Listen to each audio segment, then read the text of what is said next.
आदरणीय मंच उपस्थित सम्मानित जनों और प्रिय बंधु एवं बहनों, नमस्कार। मैं डॉक्टर राम चौरसिया आज 21 जून 2025 अंतर्राष्ट्रीय योग दिवस के इस पावन अवसर पर मैं आप सभी को हृदय से शुभकामनाएं देता हूं। यह दिवस केवल एक उत्सव नहीं अपितु मानवता को आत्म साक्षात्कार और संतुलन की ओर ले जाने वाली सनातन भारतीय परंपरा का वैश्विक उत्सव है। योग हमारी प्राचीन ऋषि परंपरा का वह अमूल्य उपहार है जो शरीर, मन और आत्मा को एक सूत्र में बांधता है। आज जब संसार चिंता, अवसाद और मानसिक तनाव से जूझ रहा है, तब योग और प्राणायाम मानव जीवन के लिए एक संजीवनी बनकर उभरा है। शास्त्र का कथन है, पर्वत धातूनाम दोहान हरित पावकः एव मंत्रगतम पापम प्राणायामेन दद्यते। पर्वत से निकले धातुओं का मल जैसे अग्नि से जल जाता है, वैसे ही प्राणायाम से आंतरिक पाप जलकर भस्म हो जाते हैं। प्राणायाम करने वाला आग की तरह चमक उठता है। भगवान कहते हैं कि प्राणायामी स्त्रीभिः पुरः तत्क्षण ज्वलते अग्निवत्। प्राणायाम सिद्ध होने पर हजारों वर्ष की लंबी आयु प्राप्त होती है। अतः चलते फिरते भी प्राणायाम किया जाना चाहिए। सुंदरता और स्वास्थ्य के लिए तो यह मानो वरदान है। प्राणायाम के लाभ को बुद्धि गम्य कर लिया जाए और इसके प्रति आकर्षण बढ़ जाए तो इससे परिवार, समाज, राष्ट्र और मानवता का बड़ा लाभ होता है। जब प्राणायाम में श्वास लेते हैं तो इससे मिले ऑक्सीजन फेफड़ों में पहुंचकर अशुद्ध काला रक्त को शुद्ध कर लाल बना देता है और शुद्ध रक्त हृदय पंपिंग क्रिया द्वारा शरीर में संचारित होता है। यह लाल रक्त शरीर के सब घटकों को खुराक बांटता बांटता स्वयं काला पड़ जाता है। इसी काला खून को WBC कहते हैं। जानकारी होना चाहिए कि लाल रक्त RBC है और काला रक्त WBC है। काले रक्त को लाल रक्त में बदलने का कार्य ऑक्सीजन के माध्यम से होता है। प्राणायाम का मतलब ही है शुद्ध हवा, यानी ऑक्सीजन O2 को अधिक मात्रा में फेफड़ों में भरना और दूषित हवा यानी कार्बन डाइऑक्साइड CO2 को शरीर से बाहर निकालना। ब्लड के अविरमित टॉक्सिन को निश्चित मात्रा में बाहर होना, शरीर में RBC और WBC की मात्रा मान में समतुल्य होना अति आवश्यक होता है।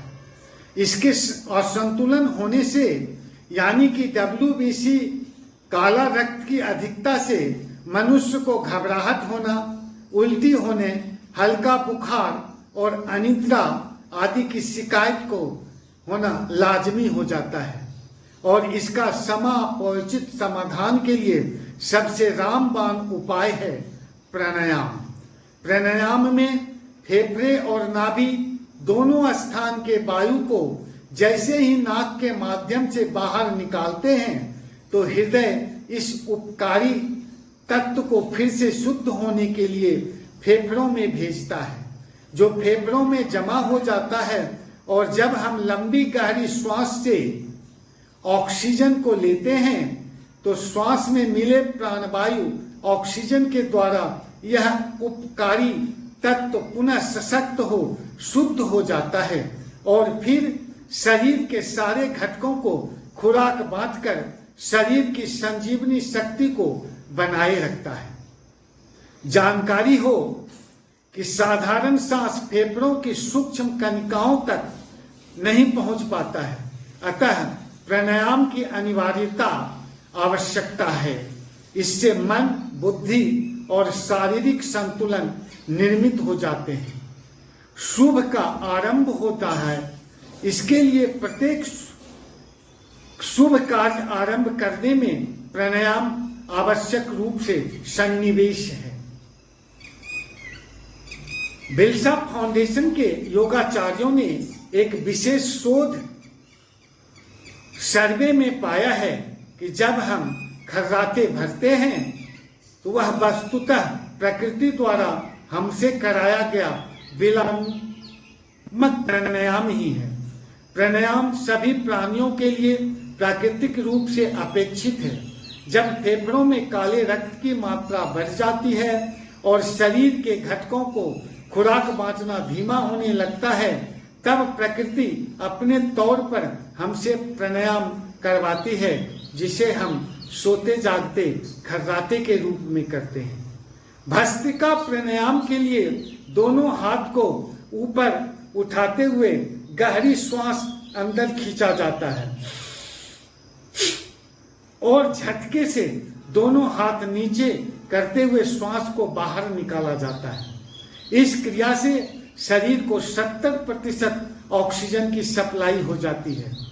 अभ्यास से भक्ति की प्राप्ति होती है और भक्ति से सिद्धि मिलती है। प्राणायाम दुनिया का सर्वश्रेष्ठ अमृत है। इसका पान करने की पात्रता अपने में विकसित करना प्रत्येक मनुष्य का धर्म है, कर्तव्य है, मानना चाहिए।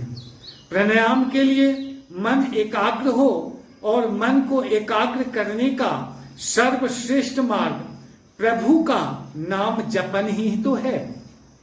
यानी कि प्राणायाम में रुचि उत्पन्न हो। इसके लिए यदि आप हिंदू धार्मिक हो, सनातनी हो, तो ओम का जप करिए। मुस्लिम हो, मुसलमान हो तो आमीन को याद कीजिए। क्राइस्ट हो तो यीशु को याद कीजिए। जैन धर्म से हो तो महावीर को याद कीजिए। बौद्ध से हो तो बुद्ध का स्मरण कीजिए। यकीन मानिए, कल्याण आपके उचित कदमों में ही निहित है। मुझे गर्व है कि भारत ने पूरी दुनिया को योग का दर्शन दिया है। योग और प्राणायाम दोनों का आत्मसात कराया है। आज हर कोने में ओम की गूंज है। हम सबके लिए यह आत्म गौरव का विषय है। आइए सब मिलकर आज अंतर्राष्ट्रीय दिवस 21 जून 2025 अंतर्राष्ट्रीय योग दिवस पर हम संकल्प लें कि योग को अपनाएंगे, जीवन को सफल बनाएंगे और सुंदरता को आत्मसात करेंगे। धन्यवाद। भारत माता की जय। भारत माता की जय। जय योग।